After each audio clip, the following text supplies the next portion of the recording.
हाय, मी प्रियंका गवळी. माझ्या चॅनेलवर आपले स्वागत आहे. आज आपण चांगले संस्कार ह्याविषयी बोलणार आहोत. चांगले संस्कार हे माणसाच्या व्यक्तिमत्त्वाचा आरसा असतो. जर कोणी आपले वाईट केले तर ते त्याचे कर्म समजावे, पण आपण कोणाचे वाईट करणार नाही हा आपला धर्म समजावा.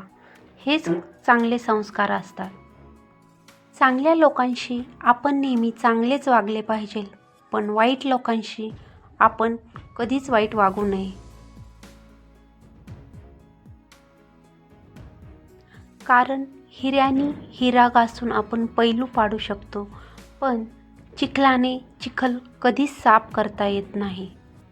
हे नेहमी लक्षात ठेवा. आजचा व्हिडिओ तुम्हाला कसा वाटला? माझा चॅनल तुम्हाला आवडला असेल तर नक्की लाईक, शेअर आणि सबस्क्राईब करा. धन्यवाद.